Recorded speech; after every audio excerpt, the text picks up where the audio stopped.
va commencer. En fait, aujourd'hui, c'est le diagramme de séquence qu'on va faire.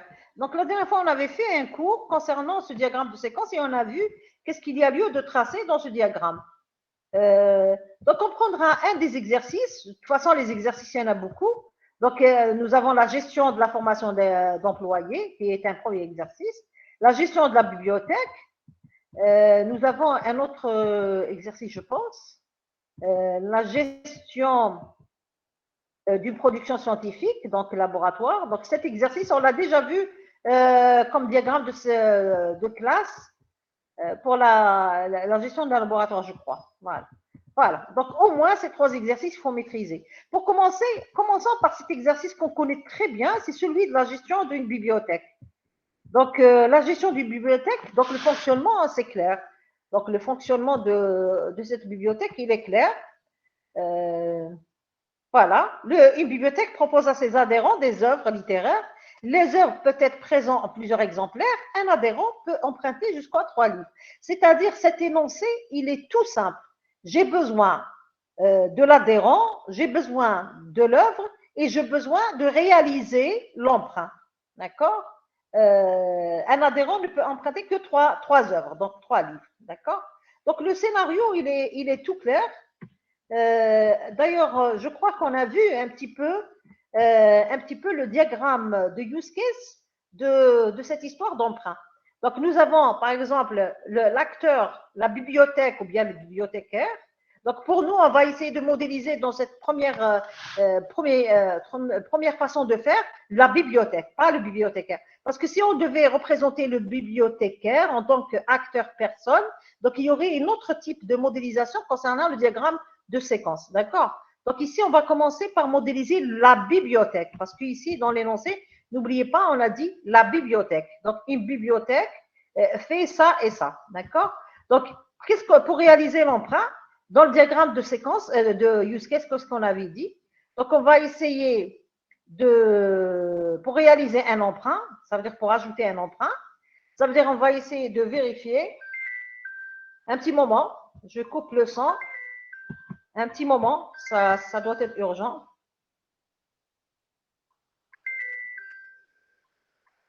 Allô? Allô? Maman? Maman, أنا قري أنا هند رقم 3. Voilà. Donc, on avait dit pour réaliser l'emprunt, donc on a besoin de l'adhérent et on a besoin de l'œuvre, on doit spécifier l'œuvre. Et puis, si l'adhérent et l'œuvre existent, on réalise l'emprunt. En fait, ici, dans l'exercice de modélisation de ce premier diagramme de séquence, on va s'intéresser au fait qu'on a reçu une demande d'emprunt. On a spécifié un code d'adhérent et on a spécifié un code de l'œuvre. Donc, on vérifie si ce code existe et cette œuvre existe, on réalise l'emprunt. C'est un scénario tout simple. Donc, si on voit un petit peu un code de la méthode, par exemple, on doit vérifier que l'adhérent existe et que l'œuvre existe pour pouvoir réaliser l'emprunt. Par exemple, si on voit par exemple le programme Java qui permet de réaliser l'emprunt. Donc, de réaliser l'emprunt. Donc, d'abord, il faut qu'on cherche l'adhérent s'il existe ou pas. Sachant qu'un adhérent, donc, par exemple, supposons j'ai une méthode qui me retourne un type adhérent. Donc, cette méthode, elle s'appelle chercher adhérent. Donc, chercher adhérent, je lui donne le ID de l'adhérent qui est de type INT. Donc, je vais créer une variable ou bien un attribut A de type adhérent. Ensuite, qu'est-ce que je vais initialiser trois variables de type INT avec le i égale à 0.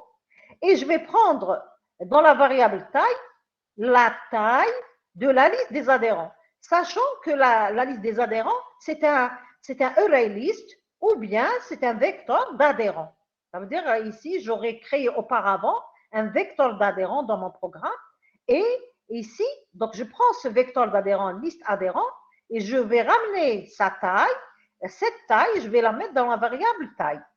Ensuite, je vais parcourir selon une boucle, tant que i est inférieur à cette taille. Qu'est-ce que je vais prendre? un adhérent de cette liste. Donc, avec l'indice I, donc ici, liste adhérent.getI, il va me donner un adhérent. Sachant que liste des adhérents, c'est une liste d'adhérents. Ça veut dire chaque case de cette liste me donne un adhérent. Donc, une fois que je récupère l'adhérent d'indice I, je vais le mettre dans la variable A, qui est de type adhérent. D'accord? Donc, ça veut dire dans A, j'ai un adhérent parmi la liste. Donc, je vais tester, est-ce que ce A est différent de nul?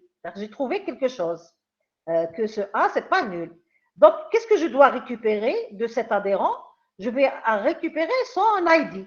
Donc, je vais récupérer l'ID de l'adhérent. Donc, sachant que l'adhérent, j'ai un ID, le nom, le prénom. Le premier champ de cet adhérent, c'est l'identifiant qui est ID. Donc, je vais récupérer son ID. D'accord? Get ID. Get ID. Get ID, c'est quoi? C'est une méthode, c'est le getter. C'est le getter de l'attribut ID de l'objet adhérent. D'accord? Donc, get ID, je le récupère dans cette variable ID. D'accord? ID. Donc, en fait, c'est petit i, hein, parce que là, quand j'ai fait espace, il m'a donné grand i, il a transformé automatiquement. Maintenant, il m'a donné ID, l'ID de l'adhérent que je viens juste de récupérer de la liste. Qu'est-ce que je dois tester? Est-ce que ce ID que j'ai trouvé dans la liste est égal à celui que je suis en train de rechercher? Regardez, je suis en train de rechercher cet ID adhérent, ID add. Donc, si cet ID est égal à ID add, que je suis en train de chercher, je vais retourner cet adhérent qui est le A. Sinon, donc c'est pas sinon, si ce n'est pas égal, je continue le traitement. J'incrémente le I pour pouvoir boucler tant que le I n'a pas atteint la taille de la liste des adhérents. Sinon, si je sors de la boucle, ça veut dire que je n'ai pas trouvé, je retourne le nul. Est-ce que c'est bien compris? S'il vous plaît? Oui, madame. C'est bien compris? Répondez, s'il vous plaît. Oui. Oui, madame. Donc ici, la méthode, elle permet de rechercher un adhérent.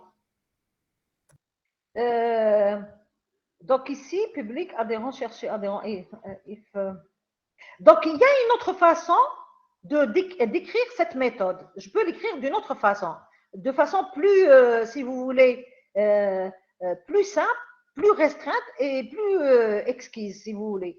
Donc ici, je suis en train de rechercher le ID AD. Donc je vais tester if liste des adhérents. J'ai la méthode .contains. Elle contient quoi? Elle contient le ID add. Ça veut dire دونك si contains زعما تمددها لي زوبجي ماشي ماشي الانت. Comment? Oui, madame. نورمالمون باش نديرها contains int. تمدلها لي اديرون ماشي الايدي. Donc ici, regarde, تمدلها adhérent. Oui. Est-ce que non, je pense que contains. Donc j'imagine. Donc ici, je vais tester tout à l'heure dans l'Eclipse avec un programme Java. Je vais voir ici. Peut-être si ça compte, si contains, je dois lui donner un objet. Donc ça veut dire que quand je vais écrire cette instruction, ça va me donner une erreur. Donc maintenant, si je dois spécifier un certain objet, je vais essayer de trouver la transformation qu'il faut dans contains pour que ça marche. D'accord? Donc l'essentiel, je vais tester ce code, ne vous en faites pas. Donc l'essentiel, je vais tester, est-ce que la liste des adhérents contient un certain adhérent qui a comme ID, le ID add. Si ça contient, donc je vais retourner l'élément adhérent qui a le ID add comme attribut, donc element add, donc je vais retourner element add, ça va me retourner, c'est vrai, un adhérent qui a le ID add comme élément de référence de son objet. Sinon, c'est nul. Donc, cette façon de faire, elle est équivalente à celle-là. Reste à, s'il vous plaît, reste à vérifier, est-ce que ce code, le contains, est-ce que ça marche selon la remarque de vos camarades? Ne vous en faites pas, je vais le tester et je vous rendrai la réponse dans l'enregistrement audio. D'accord? مدام سينو ما يمشيش هاد اونتيز نمدوا لها اوبجي ما نقدروش نمدوا لها تيب اونتي باسكو عندنا لا ليست اديرون سي اون راي ليست Est-ce que vous m'avez entendu?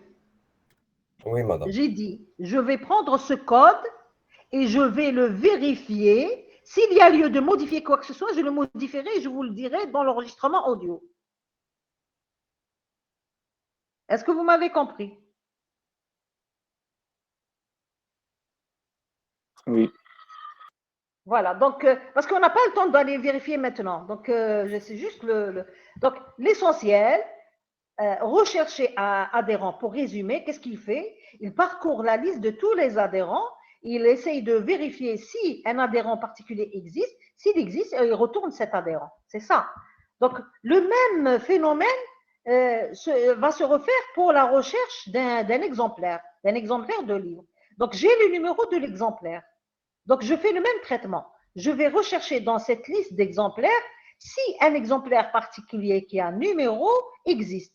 Bien sûr, s'il existe, je vais le retourner cet exemplaire. Donc, c'est le même programme si vous voulez. Bien sûr, pour ça, je vais vérifier comme je vous l'ai dit. D'accord? Donc, ça, c'est les programmes de recherche d'un adhérent et recherche d'un exemplaire. Donc, si j'ai à modéliser, par exemple, cette méthode, chercher adhérent, qu'on vient juste de voir. Donc, j'ai 3 lignes de vie, qui est la bibliothèque, la liste des adhérents, qui est un vecteur d'adhérents, et j'ai un adhérent particulier qui est le A. D'accord? On avait dit la variable A de type adhérent.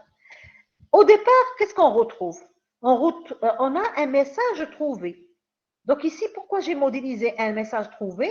C'est parce que je suppose que j'ai fait des traitements auparavant pour vérifier si cet adhérent existe ou n'existe pas. Et s'il n'existe pas, je dois le créer. Donc ici, dans ce diagramme de séquence, je ne fais pas le traitement de créer un nouvel adhérent qui n'existe pas. Ça, c'est une première remarque.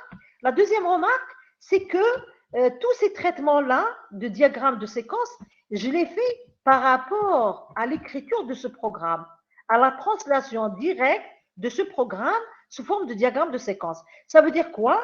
Je n'ai pas fait intervenir le user interface, l'interface utilisateur, et je n'ai pas fait intervenir le SGBD, la base de données. Parce que si je suppose qu'un bibliothécaire, un acteur, si vous voulez, humain, va interagir avec le système, donc s'il interagit avec le système, il doit faire face à une interface. Donc il doit réagir avec une interface, l'interface de notre logiciel, si vous voulez, user interface.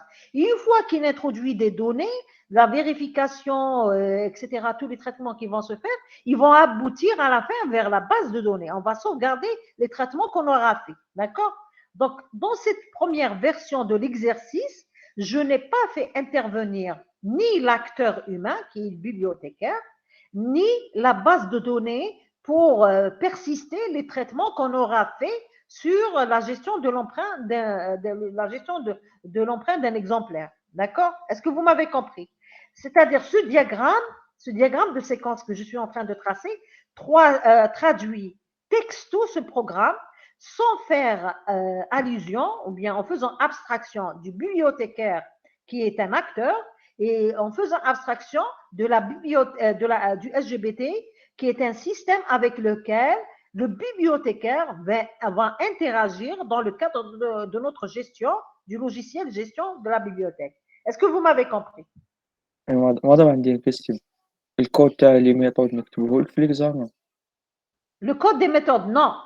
Donc, Tu m'écris juste ça. Juste, c'est-à-dire le corps de la méthode, tu le traduis comme ça. Tu peux, par exemple, sur un brouillon, écrire un petit pseudo-algorithme et tu traduis ça sur ça. C'est ça le corps du programme, d'accord? Donc ici, qu'est-ce qu'on avait dit? On va chercher un adhérent.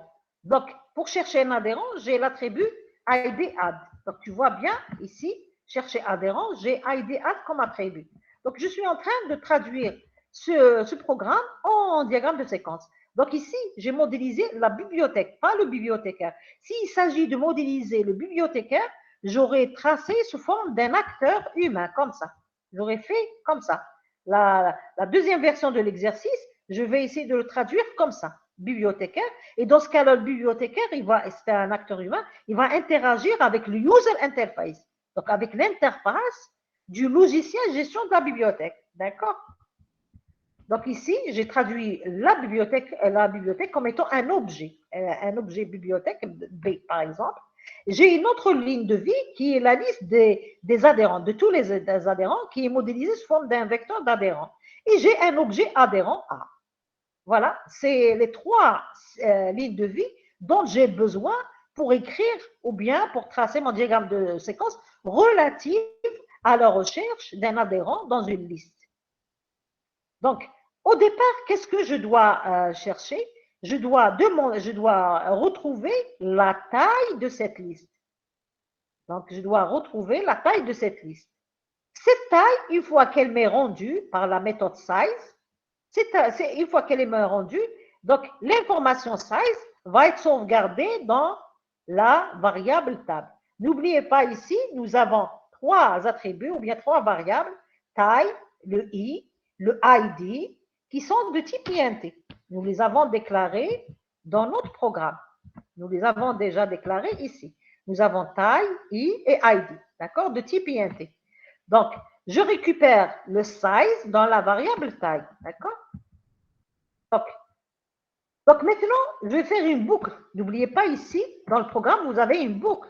Tant que i est inférieur à la taille.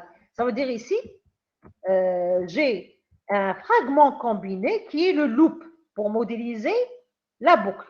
Donc, la condition d'arrêt de cette boucle, c'est quoi? Il faut que i, tant que i est inférieur ou égal à la taille, je continue à faire le traitement. Et la fin de ce traitement, c'est lorsque i sera égal à la taille. D'accord? Lorsque i sera égal à la taille. Donc, tant que i est inférieur à la taille, qu'est-ce que je fais? Donc, sachant que j'ai ramené la taille de la liste des adhérents. La liste des adhérents. Donc, je vais prendre le premier élément de cette liste. Donc, le premier élément d'indice i. Sachant que i, il a commencé à partir, par exemple, de 0. Donc, get 0 de cette liste. Donc, je vais demander le premier élément de cette liste. Ce premier élément, il m'est rendu dans la variable a. Parce que getI va me rendre un adhérent, sachant que ce getI va parcourir la liste des adhérents, donc le vecteur ou bien le tableau dynamique des adhérents. Chaque élément de ce tableau dynamique, c'est un adhérent. Donc get0, il va me donner le premier adhérent. Ce premier adhérent, je vais le sauvegarder dans la variable a. Maintenant, j'ai un autre fragment combiné, le opt. Ce fragment combiné, c'est pour modéliser le if. Si c'était un if avec un else, le fragment, ce n'est pas opt, ce n'est pas opt. Le fragment, c'est alt, alt. Donc, parce que j'aurai la partie si et la partie si, non. Donc, le fragment opt, qu'est-ce qu'il permet de vérifier? Je vérifie, est-ce que ce que j'ai ramené comme adhérent est différent de nul? Ça veut dire que c'est un adhérent qui existe réellement, d'accord? S'il est différent de nul, qu'est-ce que je dois ramener? Je vais aller demander le ID de cet adhérent. Donc, je vais appeler la méthode du getter, getID de cet adhérent, d'accord? Je vais demander le... Donc, ce ID, il va être rendu dans la variable ID. Donc, ici, je récupère après le getID. GetID, c'est un getter. Donc, le type de retour de ce getID, c'est un int. Donc, il va me être rendu dans le ID, dans cette variable ID. D'accord? Maintenant, j'ai récupéré le ID de l'adhérent de la liste. Voilà, le premier adhérent de la liste. Je vais le tester. Est-ce qu'il est égal au ID que je suis en train de rechercher? N'oubliez pas, la méthode chercher adhérent, ID, AD. D'accord? Si le ID que je ramenais de la liste est égal à ce ID, AD, donc je teste avec un si. Donc j'aurai un fragment, le opt. Donc s'il est égal, je récupère dans la variable A le résultat de la recherche. Donc, ça veut dire A, c'est l'élément qui va être rendu, c'est comme réponse, si vous voulez. Donc, ça va être rendu comme réponse que l'élément recherché, c'est A. J'aurai un type de réponse. Dans le cas où j'ai fait tout le parcours de la loupe, donc regardez ici la loupe, ici, voilà, je fais tout le parcours de la loupe et je n'ai pas retrouvé, je retourne le nul. Je vais retourner le nul. Madame, tu m'as dit que chercher adhérent et DAD sur les termes. Non, peut-être ici, regardez, parce que peut-être ici, A reçoit nul, c'est après la loupe. Donc, il faut que je le déplace en bas, après la loupe. C'est-à-dire après le grand carré qui est loupe. Après, si vous voulez ça, cette information, si vous voulez, je dois les déplacer, pardon. Quand on trace avec Stalin, on ne fait pas attention. Regardez, le 9, l'opération 9, il faut que je la déplace ici. Je la déplace ici, en dehors du loop. C'est-à-dire, après avoir parcouru toute la liste des adhérents, je n'ai pas trouvé, je retourne le nul. C'est ce qui va être traduit dans le programme ici. Regardez le programme, le while, après le while, je retourne le nul. Donc ici, dans la modélisation, c'est après la boucle, c'est-à-dire après ce carré, donc il se termine, attendez, il se termine là, après, ici, je dois retourner le nul après, d'accord? Est-ce que vous avez compris cette partie? Madame a dit que chercher adhérent et DAD. Elle dit qu'il a retourné A. Hadi, il y a le retour. Hadi a retourné. D'accord. Parce qu'on a testé. Regardez dans le programme. Regardez. On a testé que c'est différent de nul. On va retourner attendez, non. On a testé que ID est égal au ID AD qu'on est en train de rechercher. On va retourner le A. Donc le A, il va, si vous voulez, le A, ça sera l'objet qui sera retourné par cette méthode. Regardez, cette méthode, c'est chercher adhérent. Donc, le type de recherche, c'est un adhérent. Ça veut dire ici, chercher adhérent INT-AD, c'est ça le A. C'est ça le A. Est-ce que tu m'as compris? Oui, madame, c'est bon, c'est clair. Un petit moment, je coupe pour répondre. Un petit moment, juste un petit moment. Ça peut être urgent. Juste, je coupe le son. Allô? Donc, je reviens ici. Je pense que ce programme traduit bien le programme qu'on a écrit en Java. D'accord? Donc, la même philosophie pour l'exemplaire. C'est pareil, c'est le même scénario. Je suis en train de rechercher un exemplaire, sachant que j'ai son numéro comme paramètre de cette méthode. D'accord? Donc, je vais ramener la taille de la liste des exemplaires. Liste des exemplaires, c'est un vecteur d'ouvrage. Je vais ramener la taille de ce vecteur. Je le récupère dans taille. Si tant que l'indice I, qui est initialisé à 0, tant qu'il est inférieur à taille, donc je vais ramener le premier élément de ce vecteur. Donc, ce premier élément, c'est un exemplaire. Donc, c'est la variable E qui va être récupérée. Si cet exemplaire est différent de nul, je vais chercher le ID de l'exemplaire. Je le récupère dans la variable num. Ensuite, je vais tester est-ce que ce num est égal au numéro que je suis en train de rechercher ici. Si c'est le cas, je retourne cet exemplaire dans la variable E. Sinon, lorsque j'aurai terminé la boucle, je retourne le nul. C'est le même scénario. Donc, une fois que vous avez compris le premier, vous pouvez très bien comprendre le suivant parce que c'est exactement la même chose. Madame, tu m'as en général diagramme de séquence, implémentation sur ta Java ou traduction de en général, parce que, non, regarde, ici, c'est le programme que j'ai traduit. C'est-à-dire, ici, c'est le programme que j'ai traduit texto en diagramme de séquence. Mais, par exemple, si je devais faire intervenir, ici, comme je vous ai dit, je devais faire intervenir plutôt, au lieu de la bibliothèque, j'aurais fait intervenir le bibliothécaire. Ça veut dire dans le diagramme de séquence, je vais faire modéliser d'autres choses. Parmi les choses que je vais modéliser ici, donc je n'aurai pas à modéliser l'objet. Ici, je n'aurai pas à modéliser l'objet bibliothèque B. Non, j'aurai à modéliser un acteur bibliothécaire, donc une ligne de vie acteur.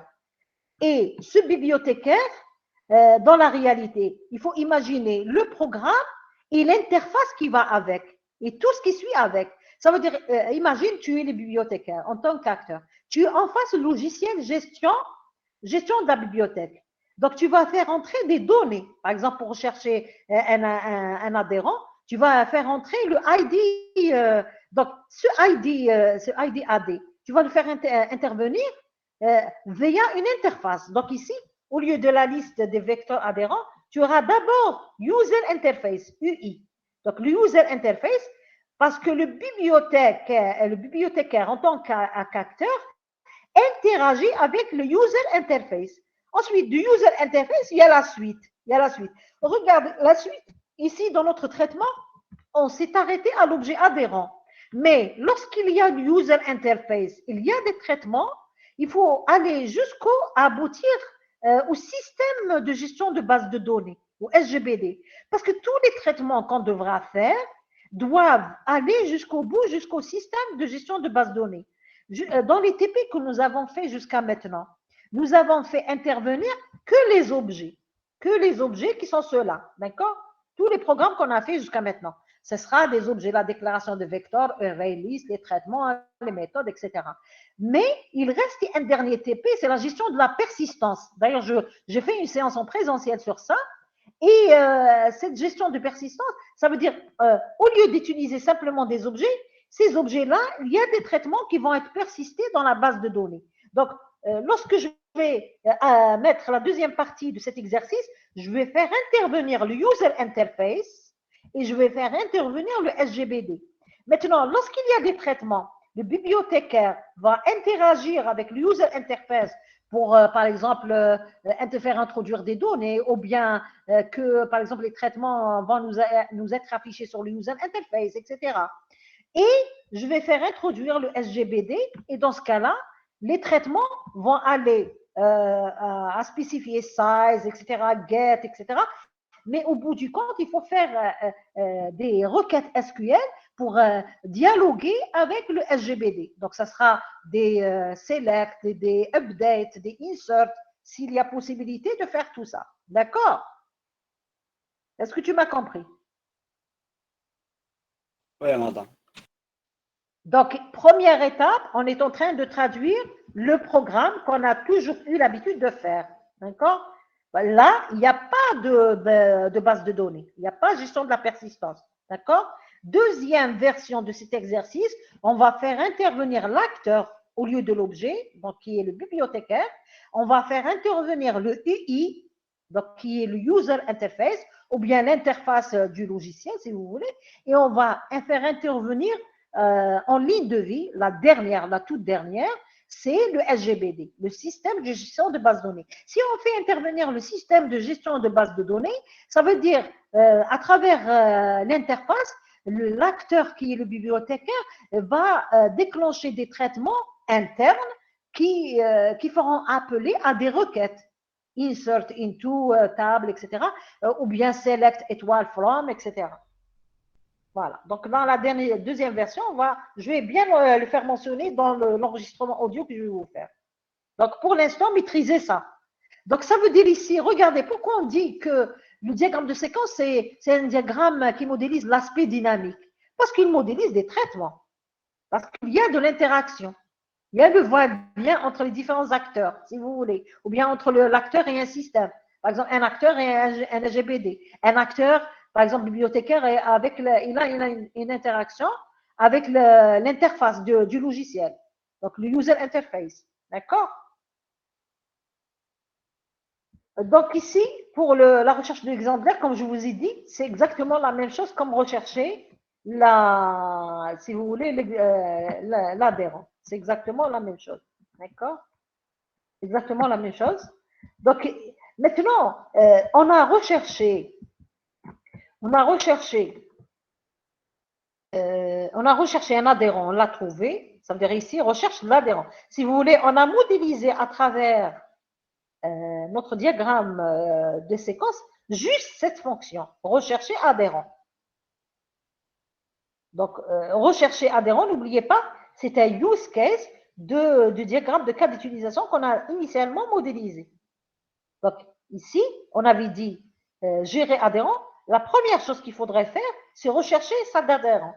Si cet adhérent existe, on fait la suite. S'il n'existe pas, il faut le créer. Donc, il faut le créer. D'accord? Donc, la création de l'adhérent, nous ne l'avons pas faite ici. On n'a pas fait créer adhérent. On a fait juste la recherche de l'adhérent. Un petit moment. Continue. Donc, on a fait juste la recherche de l'adhérent et nous avons fait pour l'œuvre, pour l'exemplaire ou bien l'exemplaire. Donc, on a fait juste la recherche de l'exemplaire. On a modélisé ces deux use cases. D'accord? Pour l'instant. Donc, par la suite, dans l'enregistrement audio, je vais modéliser, par exemple, ici, gérer adhérent. Donc, je vais commencer par rechercher l'adhérent. Et si il existe, c'est bon. S'il n'existe pas, je vais essayer de l'ajouter, créer l'adhérent. Donc, je peux créer cet adhérent s'il n'existe pas. D'accord? Donc, je recherche un adhérent. Il existe, c'est bon. Il n'existe pas, je vais essayer de le créer, d'ajouter l'adhérent. La même chose pour l'œuvre. Donc, je recherche un exemplaire de cette œuvre. Si ça existe, c'est bon, je continue. Si ça n'existe pas, je vais essayer de créer cette œuvre. D'accord? Dans le traitement avec le user interface. Pour faire intervenir les requêtes de insert, lorsqu'il n'existe pas, je vais créer, donc je vais utiliser la requête insert. Si ça existe, donc si je suis en train de rechercher, donc je vais utiliser la requête select. Parce que je dois consulter la table des œuvres et je fais select étoile, from, etc. Where le ID exemplaire égale le ID que je suis en train de rechercher. Insert into, par exemple, table œuvre avec le ID que je suis en train de rechercher et que je n'ai pas trouvé. Donc, ça veut dire que cet adhérent ou bien cet exemplaire n'existe pas dans les tables et dans ce cas-là, il faut les insérer comme nouvelle entité ou bien enregistrement dans ces tables.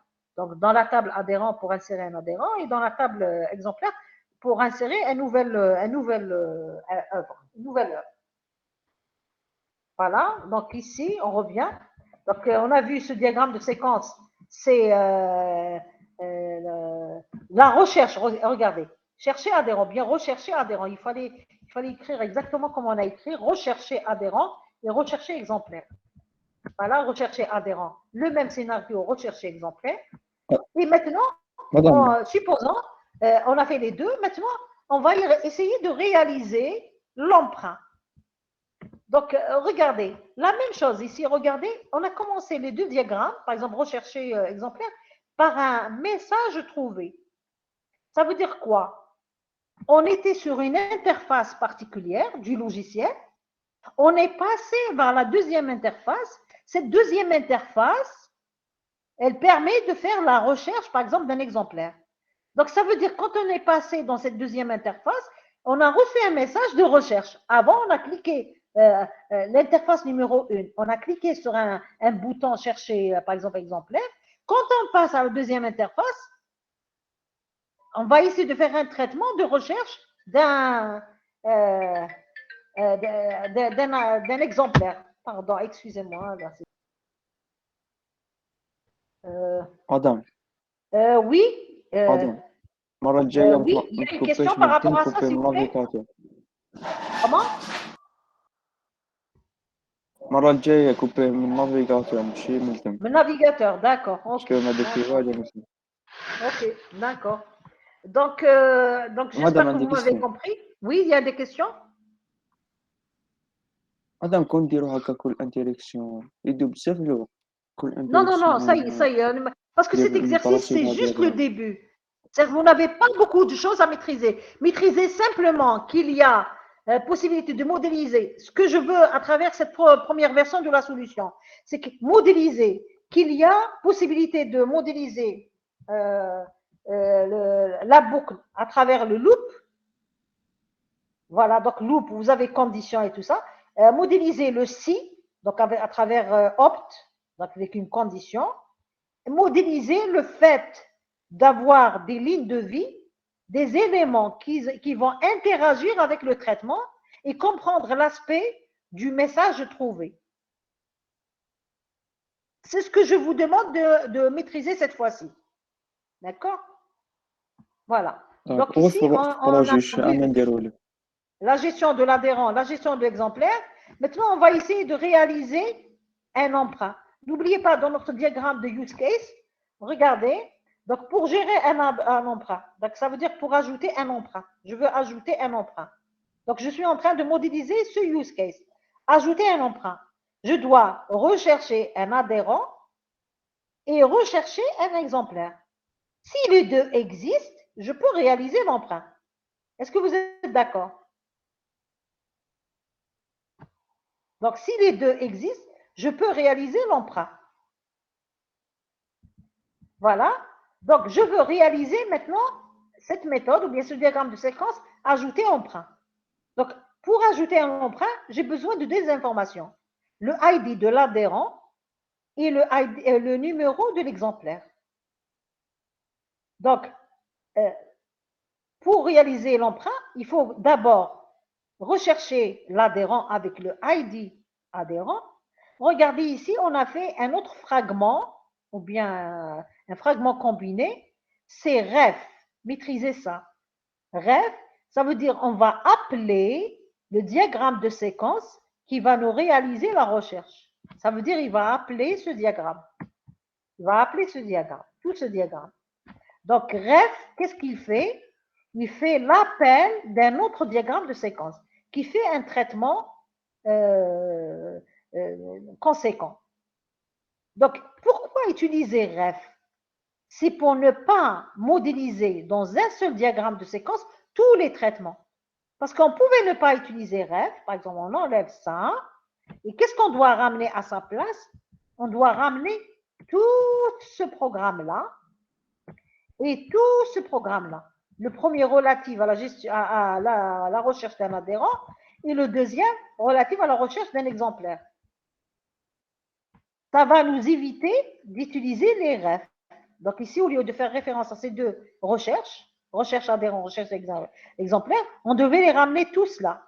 Mais si on doit les ramener tous là, notre diagramme de séquence, non seulement il sera très grand, en plus il ne sera pas très bien structuré. Donc REF permet de structurer nos traitements sous forme de petits modules, si vous voulez. Vous avez le premier module qui est la recherche, ou bien la première procédure, ou bien la première fonction qui est la recherche de l'adhérent. Je vais lui faire appel, elle va me retourner une information.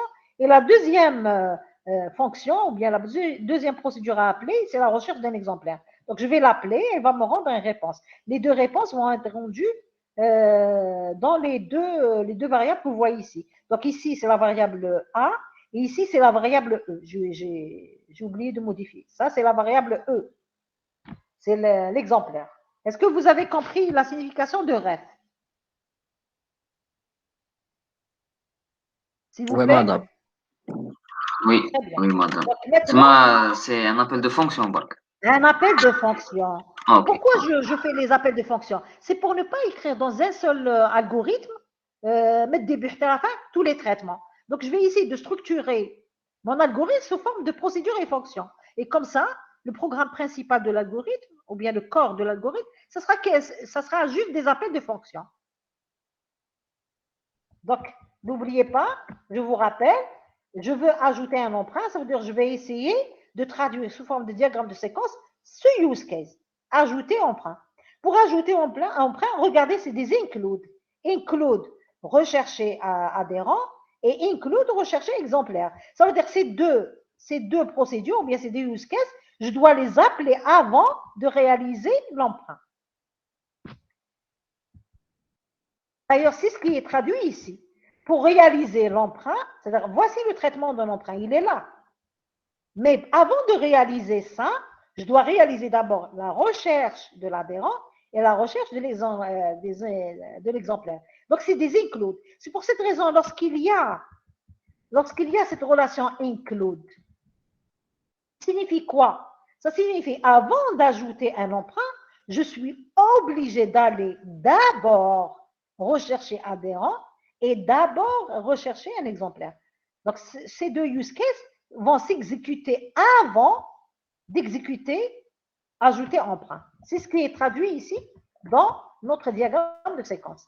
Donc, ici, vous avez trois lignes de vie. La bibliothèque, c'est un objet, ce n'est pas l'acteur. Un adhérent, donc vous avez la ligne de l'adhérent et un exemplaire. Je veux faire un emprunt d'un exemplaire pour un adhérent particulier. Sachant que l'adhérent, j'aurai l'information dans la variable A, et l'exemplaire, j'aurai l'information dans la variable E. Ici, je vais essayer de rectifier, c'est le E, c'est pas A. D'accord? Je vais les appeler, ils vont me donner des réponses. Ou bien l'adhérent existe, donc ça, j'aurai un adhérent ici, et l'exemplaire, exemple, j'aurai un exemplaire, ou bien ils n'existent pas, dans les deux variables, j'aurai des nuls. Dans ce cas-là, qu'est-ce que je dois faire? Je dois aller tester. Donc ici, mais regardez, je vais tester, je ne vais pas utiliser le fragment combiné if. Je vais utiliser le if avec le else, le si sinon. Essayons de voir un petit peu le programme pour réaliser l'emprunt. Regardez, ajouter un emprunt. J'ai besoin du ID adhérent et du numéro de l'exemplaire comme étant des attributs de cette méthode de recherche, de l'ajout. Regardez, ajouter emprunt, j'ai le ID add et le numéro. J'ai besoin de ces deux attributs, d'accord? Ce sont des attributs de la méthode ajouter emprunt. Voilà, donc je vais appeler rechercher adhérent. Le résultat de cette recherche sera rendu dans la variable A. Nous l'avons déjà vu dans la recherche d'un adhérent. Regardez, le résultat, il va être rendu dans la variable A. La même chose pour l'exemplaire. Je récupère le résultat de recherche d'un exemplaire avec comme attribut un numéro. Le résultat d'appel de cette fonction va être rendu dans la variable E qui est de type exemplaire. Maintenant, ça veut dire ici, c'est un ref. Donc, je vais faire référence à cette méthode. Je vais faire référence à cette méthode. C'est ce qui est traduit. C'est ce qui est traduit. Attendez. C'est ce qui est traduit ici. Donc, c'est un ref. Rechercher adhérent, rechercher exemplaire. Ensuite, ici, qu'est-ce que je dois faire? Ça y est, j'ai recherché. Maintenant, je dois faire le traitement concernant l'emprunt. Mais concernant l'emprunt, j'ai des choses à tester. Si l'adhérent est différent de nul et l'exemplaire est différent de nul, ça veut dire quoi? Ça veut dire que l'adhérent existe et l'exemplaire existe. Donc, si l'un d'eux n'existe pas, donc j'aurai à faire un sinon. J'aurai à faire un sinon, disant erreur, ça n'existe pas, ou bien je vais essayer de personnaliser ce message. Donc, ça veut dire ici, j'ai un if avec un else. Donc, si on voit la modélisation, c'est pour cette raison on utilise un alt. Donc, si les deux sont différents de nul, je vais faire un traitement. Sinon, donc la partie sinon de ce premier alt, elle se trouve ici. Voilà. Donc, elle se trouve là. Donc, vous avez un trait séparateur avec des pointillés. D'accord? Elle se trouve là.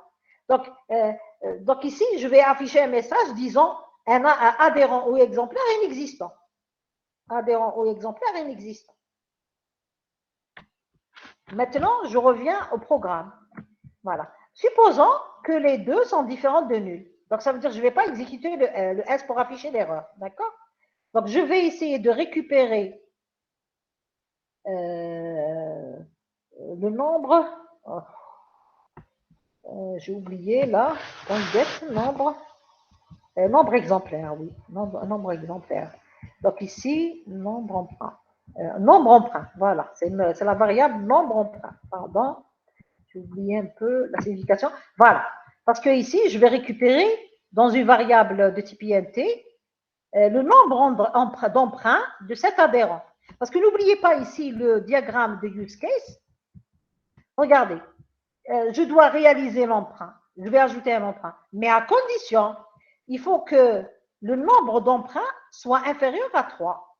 Maintenant, et carte non bloquée, je ne sais pas si on a testé ça dans le diagramme de séquence, mais ici, je ne peux pas réaliser un emprunt pour un adhérent que si il a un nombre d'emprunts qui est inférieur à 3. C'est ce qui est décrit dans le programme.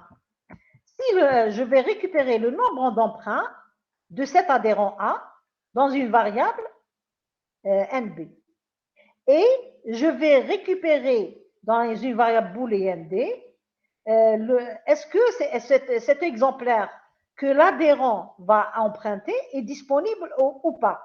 Il faut qu'il soit disponible pour pouvoir exécuter l'emprunt. Maintenant, dans le use case, je ne sais pas si on a fait cette condition ou pas. Est-ce qu'on a fait cette condition? Oui, On l'a madame. pas faite. On l'a pas faite. On peut Mais c'est séquence, récupérer, là, le use case. comment? Dans le use case, on peut modifier de telle sorte à ce qu'on teste est-ce que l'exemplaire est disponible. D'accord? Je vais essayer de le modifier en conséquence pour que notre diagramme de séquence soit parfaitement adéquat. D'accord? Donc, je vais récupérer le nombre d'emprunts pour l'adhérent et l'état de l'exemplaire. Est-ce qu'il est disponible ou pas? Donc, s'il est disponible, c'est true. S'il n'est pas disponible, c'est false. Donc, pour réaliser l'emprunt, il me faut deux conditions. Il faut que le nombre d'emprunts soit inférieur à 3 et que l'exemplaire qu'il veut emprunter, il est disponible. Ça veut dire true. Si tel est le cas, si les deux conditions sont vérifiées, je vais réaliser un nouvel emprunt. Donc, je vais réaliser un nouvel emprunt. Donc, je vais créer une instance, une nouvelle. Donc, je vais instancier l'objet emprunt.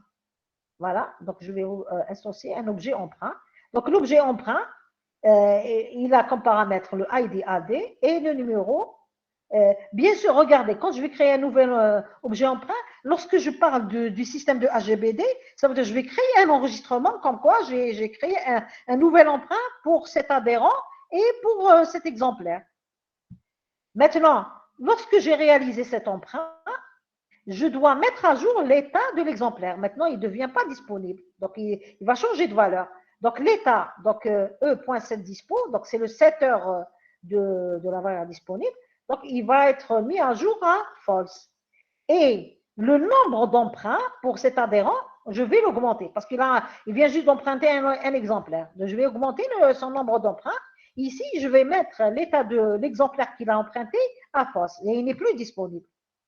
Donc, ça, c'est possible de le faire si les deux conditions sont vraies. Ça veut dire nombre d'emprunts, il est inférieur à 3 et l'état de l'exemplaire est tout. Dans le cas contraire, je ne peux pas réaliser l'emprunt. Donc, il y a erreur. Est-ce que vous avez compris ce petit programme? Madame. Essayons de voir un peu la translation de ce programme en termes de diagramme de séquence. Donc, nous avons dit qu'on faisait référence à la recherche d'un adhérent et à la recherche d'un exemplaire, donc qu'on a vu auparavant, que vous voyez ici. Maintenant, on va réaliser l'emprunt. Donc, on avait dit, on va faire un diagramme combiné, le if avec le else. Pourquoi? Parce que vous voyez ici, vous avez un if avec le else. Même à l'intérieur, vous avez un autre if avec le else.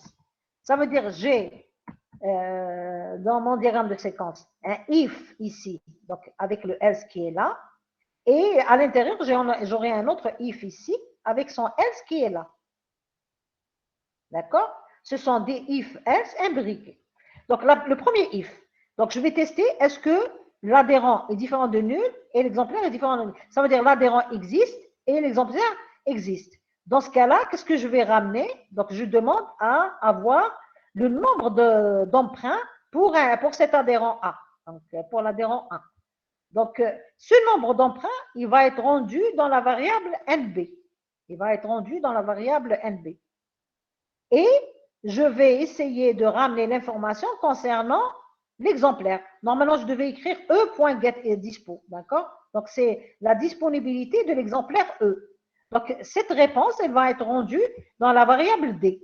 Sachant que la variable D ou bien B, c'est booléen. Et la variable NB, c'est INT. D'accord?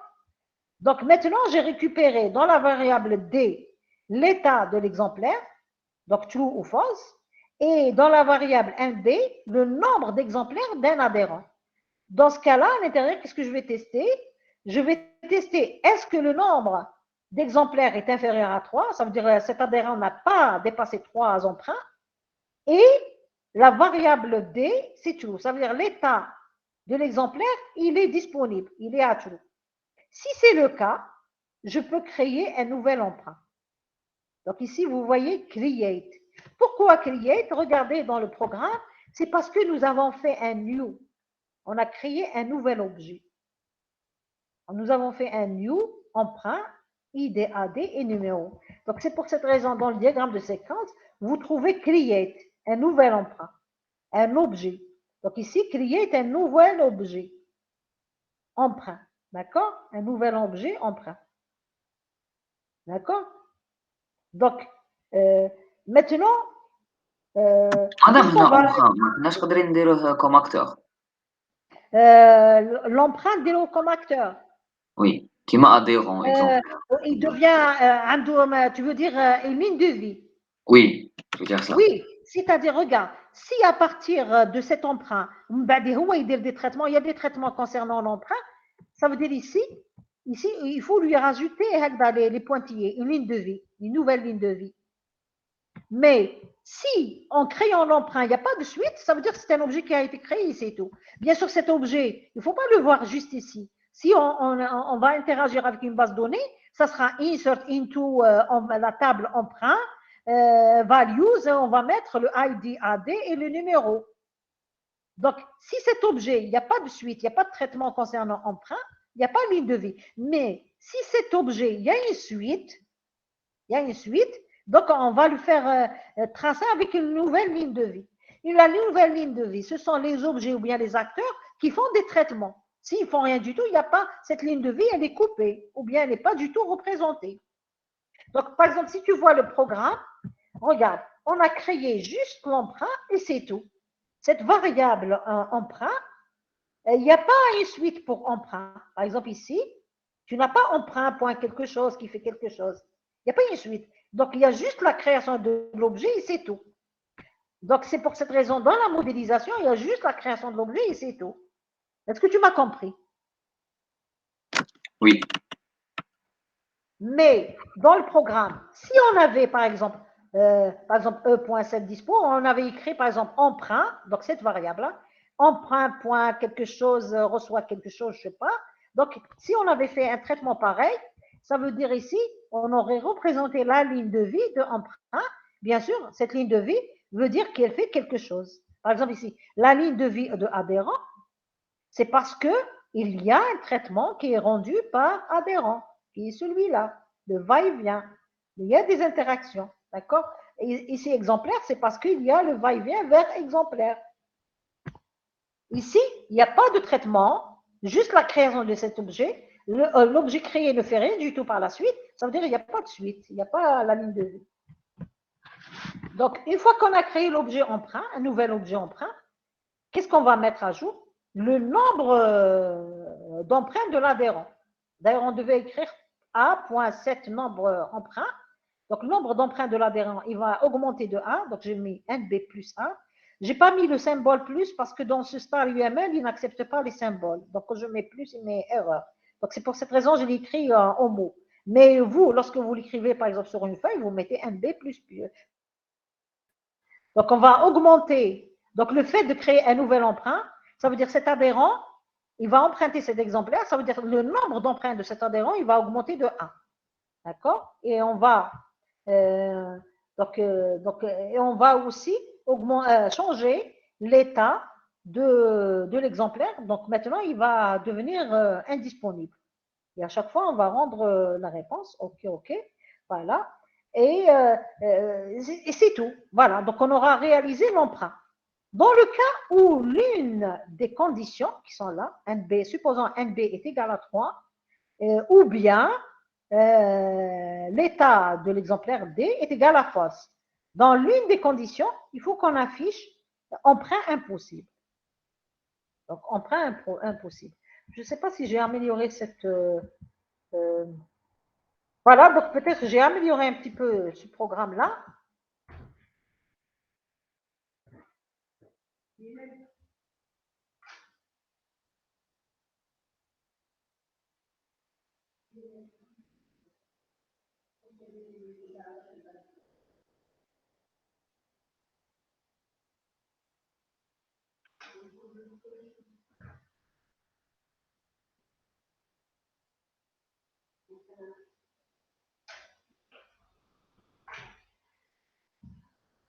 Désolée, il y a de l'interaction avec moi, désolée. Donc ici, j'ai mis gestion améliorée d'une bibliothèque. Donc essayons de voir un petit peu qu'est-ce qu'on a amélioré dans cette gestion. Donc ici, la même chose. Donc on reçoit un message trouvé. Donc n'oubliez pas, le message trouvé, il est modélisé comme ça. Donc nous avons un point avec une flèche. Donc c'est l'ajout d'un emprunt. Donc on fait appel à la recherche de l'adhérent. on fait appel à la recherche de l'exemplaire. Si les deux existent, on va, si vous voulez, demander le nombre d'emprunts de l'adhérent qu'on va récupérer dans une variable NB. On va demander l'état de l'exemplaire qu'on va récupérer dans. Donc voilà. Donc ici, on a c'est get état. Parce que regardez, on avait dit nombre d'emprunts inférieur à 3 et la carte n'est pas bloquée. Donc il y a un état de cet adhérent. Donc est-ce qu'il a la carte bloquée ou pas? S'il a la carte bloquée, je ne peux pas réaliser cet emprunt. D'accord? Donc ici, je récupère l'état. Je récupère l'état de la carte de l'adhérent. Donc, si le nombre d'exemplaires est inférieur à 3 et l'état de sa carte n'est pas bloqué, ça veut dire que c'est true, donc c'est ouvert, c'est true, je peux aller demander une autre information qui est la disponibilité de l'exemplaire à emprunter. Donc ici, regardez, j'ai mis un alt. Donc j'ai mis un premier alt pour tester deux choses, le nombre d'exemplaires et l'état de la carte. Ici, comparé au premier diagramme, au premier, si vous voulez, diagramme de séquence, là, j'ai pas testé l'état de la carte. J'ai testé simplement que le nombre d'exemplaires qu'il a emprunté n'a pas dépassé 3 et que l'exemplaire il est disponible. Maintenant, je veux rajouter une autre information. Le nombre d'exemplaires il est inférieur à 3, l'état de la carte de l'adhérent, ça veut dire que l'adhérent n'est pas bloqué. Une fois que je m'assure de ces deux informations, ça veut dire que l'adhérent il a le droit d'emprunter parce qu'il n'a pas dépassé 3 emprunts et en même temps sa carte n'est pas bloquée. Donc je vais m'assurer par la suite, est-ce que l'exemplaire est disponible ou pas? Est-ce qu'il est true ou false? Si les trois conditions sont réunies, donc je peux réaliser l'emprunt. Donc ça veut dire ici, j'ai un petit peu amélioré si vous voulez, la gestion de l'ajout de l'emprunt. Ça veut dire ici, j'ai pris en considération cette condition pour ajouter un emprunt. Il faut que le nombre d'emprunts est inférieur à 3 et la carte n'est pas bloquée. C'est-à-dire l'état de l'adhérent n'est pas bloqué. D'accord? C'est égal à true. D'accord? Une fois que je m'assure de ces deux conditions, je vais m'assurer, pour réaliser l'emprunt, est-ce que l'exemplaire est disponible? S'il est disponible, j'aurai l'emprunt. D'accord? C'est ce que je veux faire à travers ce diagramme. Donc ici, dans ce diagramme, après avoir testé, est-ce que l'adhérent n'est pas nul? Est-ce qu'il existe? L'adhérent existe et l'exemplaire existe. Je vais ramener l'information, le nombre d'exemplaires de cet adhérent et l'état de cet adhérent. Est-ce qu'il est bloqué ou pas?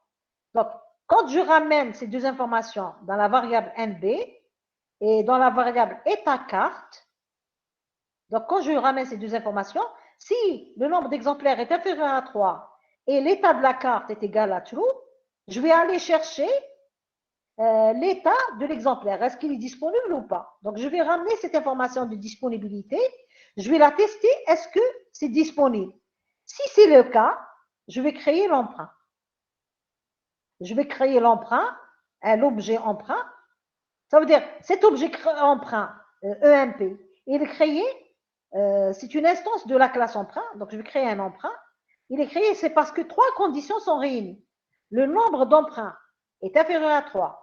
L'état de la carte de l'adhérent n'est pas bloqué et l'exemplaire est disponible. Ensuite, donc, quand je réalise un emprunt, regarde ici, par rapport à ta question, la personne qui a posé tout à l'heure une question, par rapport à ta question, ici, j'ai une nouvelle ligne de vie de cet objet emprunt. C'est parce qu'il y a une information qui est mise à jour à travers cet emprunt. C'est la date de retour de l'emprunt. C'est la date de retour.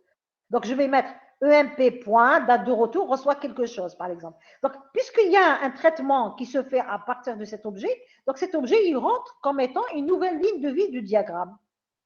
Donc, une fois que j'ai réalisé un emprunt, j'ai mis la date de retour de cet emprunt, ça y est, donc l'emprunt est validé, c'est bon. Je vais augmenter, bien sûr, comme tout à l'heure, le nombre d'emprunts de cet adhérent, donc il va augmenter de 1, et je vais changer l'état de disponibilité de l'exemplaire qui va devenir un false. Dans le cas contraire, ça veut dire ici, dans le cas où la disponibilité est égale à false, ça veut dire je vais exécuter la partie else. Else de ce troisième alt. Donc, n'oubliez pas, maintenant, nous avons 3 alts. Un premier alt, un deuxième alt et un troisième alt. Sachant que chaque alt, il a une partie ci, une partie ci, non. Donc, ici, ce troisième alt, le plus interne. Donc, il a partie ci, non. La partie ci, non, c'est la numéro 3. Donc, la partie ci, non, exemplaire non disponible. Parce que j'aurais trouvé que c'est false. La partie ci, non, du deuxième alt. Donc, ça veut dire ou bien il est égal à 3, le nombre d'emprunts, ou bien l'état, c'est bloqué, ça veut dire c'est false. Donc, je vais afficher nombre d'emprunts plus que 3 ou carte bloquée. Donc, j'ai un message. Dans le sinon du premier alt, ça veut dire ou bien l'adhérent n'existe pas, ou bien l'exemplaire n'existe pas. Donc, je vais afficher un message. Donc, c'est le premier, c'est le else qui correspond au premier alt. J'affiche adhérent ou exemplaire inexistant. Est-ce que vous avez compris par rapport à ça? S'il vous plaît. Madame, une question. Oui. Donc, les numéros, c'est la chronologie des événements, c'est ça? C'est la chronologie des événements, mais écoute, parce que là, oui, je te comprends, parce que tu as, par exemple, 3, 4, 5, ensuite 11, etc. Normalement, 5, 6, 7, 8, etc. Mais là, c'est parce que quand j'ai tracé le diagramme de séquence, j'avais inséré des choses et lorsque je les ai supprimées, il ne m'a pas mis à jour les numéros. Je vais les refaire et ça va rentrer dans l'ordre. C'est la chronologie des événements, tout à fait. Ok, ce sont des numéros que lui-même insère, c'est l'éditeur UML, c'est lui-même qui les insère. Moi, j'avais inséré d'autres choses. Quand j'ai supprimé ces choses, il ne m'a pas mis à jour les numéros. Peut-être je n'ai pas sauvegardé, mais je vais les refaire, d'accord. Mais par rapport à la personne qui a posé, est-ce que l'objet emprunt, pourquoi on ne lui trace pas une ligne de vie? Donc, par rapport à la question qui a été posée dans ce sens, donc tu vois bien, ici, vous voyez tous que, par exemple, cet objet qui a été créé, maintenant, il a une ligne de vie. C'est parce qu'il interagit avec un certain traitement. Est-ce que vous avez compris? Oui, oui. Est-ce qu'il y a des questions par rapport à ça?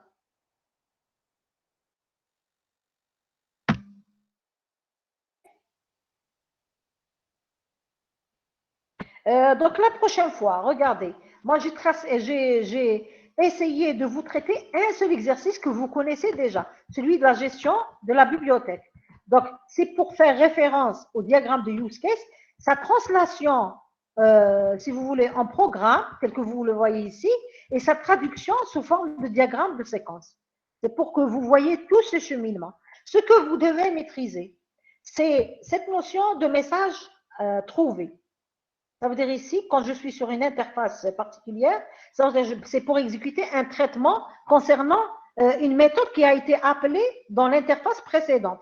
Donc, dans la nouvelle interface, c'est comme si je trouvais un nouveau message. C'est celui d'exécuter cette méthode. Donc, je le modélise comme ça. Maintenant, j'ai tracé des lignes de vie. Toutes les lignes de vie, c'est parce qu'ils interagissent pour effectuer un traitement. Par exemple, ici, bibliothèque, par exemple, il interagit avec adhérent. Par exemple, bibliothèque, il interagit avec exemplaire, etc. Par exemple, ici, j'ai créé un nouvel objet qui est emprunt, mais il ne fait rien du tout. C'est juste un objet, il n'y a pas d'interaction. Ça veut dire ici, c'est un objet qui n'a pas une ligne de vie. Donc, vous devez aussi maîtriser l'appel de fonction ou bien de méthode. Donc, j'utilise ref. Donc, ces refs, ils sont utilisés pour mieux structurer mon diagramme de séquence. Supposons que mon diagramme de séquence il est très, très grand, il est possible de le partager ou bien le structurer sous forme de procédure. Et dans le diagramme de séquence globale, je vais faire appel à ces procédures. Comme ici, vous voyez, je fais appel à la procédure chercher adhérent, chercher exemplaire. J'ai le résultat de cette recherche, je les récupère ici et je continue le traitement. Vous devez aussi maîtriser les fragments combinés. Par exemple, le fragment combiné alt, c'est pour modéliser l'alternative, le si avec si, non. Vous devez maîtriser aussi le fragment opt, c'est pour modéliser le si, le if sans le else. Donc, c'est juste. Et le fragment loop pour modéliser le traitement répétitif ou bien une boucle. D'accord? Donc, qu'il soit, par exemple, une boucle ou bien if ou bien alt, il est toujours possible de spécifier la condition d'exécuter de ces fragments. Donc, le alt, il a une condition. Ici, le loop, il a une condition. Le opt, il a une condition. Qu'est-ce qu'il y a aussi lieu de faire? Voilà, donc on a vu ça. Attendez, je vais voir ici. Ici, dans ce diagramme amélioré, nous avons vu que la création de cet objet, une fois que cet objet a été créé, je vais mettre à jour la date de retour de cet emprunt. Donc, un objet emprunt, EMP. Donc, la date de retour de cet emprunt, je vais essayer de mettre à jour cette information ici. Donc, puisque cette information, elle est mise à jour, donc cet emprunt, il a une ligne de vie parce qu'il fait un traitement, il y a une interaction. D'accord? Interaction au niveau local. Donc, c'est un EMP qui va changer d'état. Donc, il ne va pas demander une information de chez un autre. Donc, c'est pour cette raison, il n'y a pas de ligne. Donc, l'information, elle est mise à jour au niveau de EMP. Donc, c'est local. Donc, vous voyez bien, c'est retourné vers lui-même. Une fois que c'est retourné vers, une fois terminé, on revient pour dire que l'emprunt est validé. Un message qui est envoyé bien, c'est la validation tout court et c'est tout. Voilà. Voilà, donc j'espère que vous avez compris ça. Je vais arrêter l'exercice, enfin la séance ici, et je vous promets de vous faire un enregistrement audio de ça et des exercices qui restent à faire. Est-ce que vous êtes d'accord? S'il vous plaît, est-ce que vous êtes avec moi? Oui. Est-ce qu'il y a des questions? Madame, par rapport à l'examen, Oui. ça sera quoi? Ça sera des questions de cours avec un exercice. Donc, écoute, pour l'instant, on n'a pas mis à jour, on n'a pas mis, si tu veux, en place l'examen avec M. Hamad. Parce que la section A et B, vous aurez le même sujet, Inch'Allah.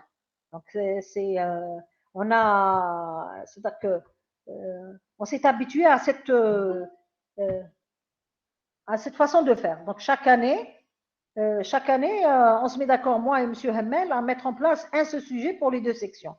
En général, ce qu'on faisait les années avant, et même l'an dernier, etc., donc on structure notre sujet GL en deux exercices. Le premier exercice, ça sera des questions de cours. Questions cours TP, hein, ça dépend. Hein. Et le deuxième exercice, ça sera un problème. Donc, je prends le premier exercice, des questions de cours. En général, comment on donne? Ou bien, on donne un certain nombre de questions, par exemple une quinzaine ou bien une vingtaine, genre vrai ou faux. Genre case à cocher, est-ce que c'est vrai ou faux? Ça veut dire chaque question, ils te disent, par exemple, ça, est-ce que c'est vrai ou... Exemple, ils te disent, parmi les questions qu'on peut poser, par exemple, une classe, c'est une instance d'un objet. Exemple. On va dire vrai ou faux. C'est sûr que tu vas cocher faux, parce qu'une classe, ce n'est pas une instance d'un objet, c'est plutôt l'inverse. Un objet, c'est l'instance de la classe. Donc, une classe, c'est une instance d'un objet, tu dois cocher faux. Et tu as, par exemple, d'autres questions dans ce sens. En général, on donne une quinzaine dans ce sens. Ça, c'est un type d'exercice qu'on donne. Un deuxième type qu'on donne, par exemple, on te donne une proposition et on te dit quelles sont les réponses les réponses possibles. Sur réponse à plusieurs choix. On te dit, par exemple, parmi les types de maintenance qu'on peut effectuer sur un logiciel, tu as la maintenance curative, la maintenance répétitive, la maintenance préventive et la maintenance adaptative.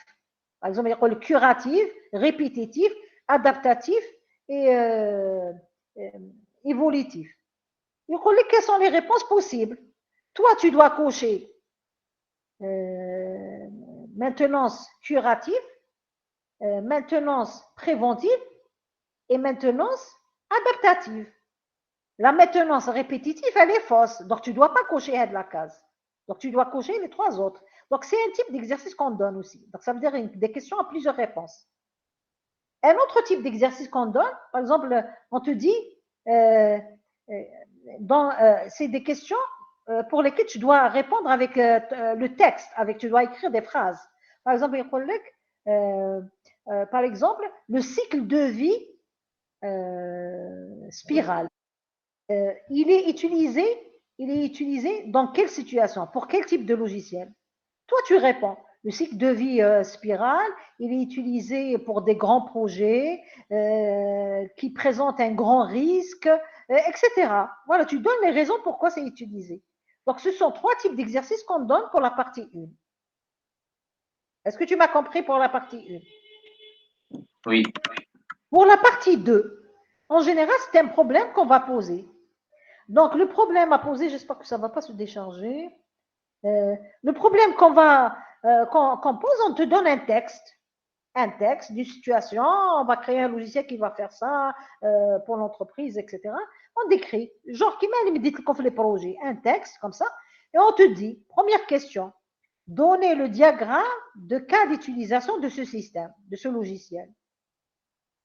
Donc, c'est le diagramme de cas d'utilisation de tout le texte, d'accord? Ensuite, deuxième question, tracez le diagramme de classe qui modélise ce système. Troisième question, parmi les traitements qui se font dans ce système, on prend un seul traitement. Un traitement, on collecte, par exemple, supposons le système, c'est la gestion de la bibliothèque. Parmi la gestion de la bibliothèque, on collecte modéliser sous forme d'un diagramme de séquence l'ajout d'un emprunt, comme on a fait tout à l'heure. Voilà ce qu'on donne dans l'examen. Est-ce que vous m'avez compris? Et diagramme d'activité, madame? En général, on ne le donne pas. En général, on ne le donne pas. C'est toujours, on donne toujours use case, classe et séquence. Donc, il faut absolument maîtriser ces 3-là. Donc, c'est use case, on l'a déjà vu, vous avez eu quand même un aperçu intéressant. Diagramme de classe, on l'a fait. Et puis, je vous ai envoyé les exercices, quelques exercices.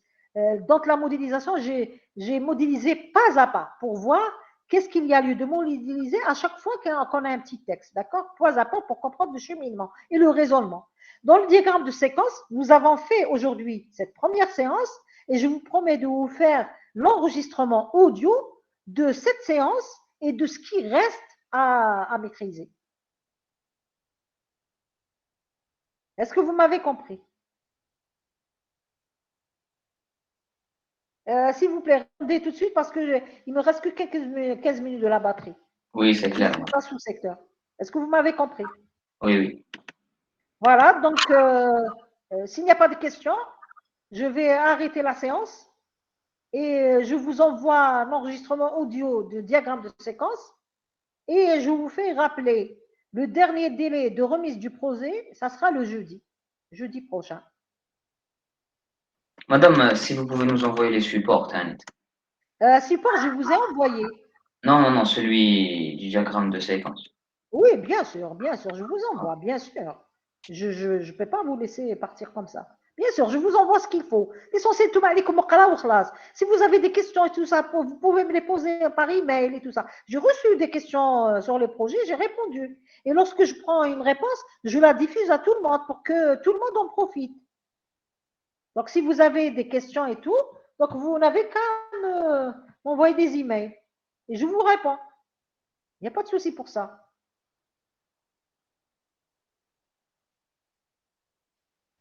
Est-ce qu'il y a d'autres soucis, d'autres questions? Bon, si vous n'avez pas de questions, donc je suis obligée d'arrêter cette séance. Voilà, donc chose que je vous promets, c'est de vous faire l'enregistrement du diagramme de séquence. Comme ça, vous allez comprendre pas à pas comment il faut raisonner pour le faire. Et je vous rappelle, vous remettez le projet au maximum le jeudi. Dépassez ce délai, donc ça sera des points en moins. Donc j'enlève des points pour la notation. Et donc, ce que vous devez m'envoyer, ou bien la version en papier, dans ce cas-là, je ne sais pas, vous la déposez dans ma boîte aux lettres, Je crois que c'est la boîte aux lettres numéro 51, si je me souviens bien. Ou bien, vous m'envoyez la version électronique. Madame, que je crois le délai? Le jeudi prochain. Le jeudi prochain, ok.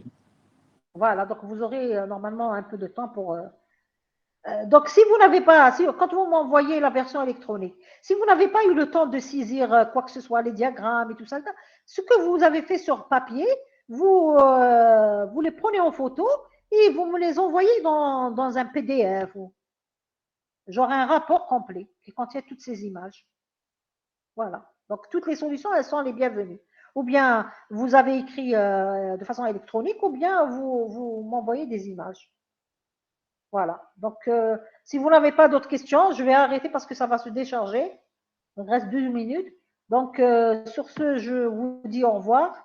Je vous souhaite bon courage. Et si vous avez des questions, on est toujours là. Donc, vous m'envoyez ce que vous avez comme question et je vous réponds. La remise du rapport, c'est le jeudi prochain. Il ne faut pas dépasser ce délai, hein, parce que vous dépassez, vous allez être sanctionné pour ça. Voilà. Donc, il faut m'envoyer ce que vous avez fait jeudi prochain maximum.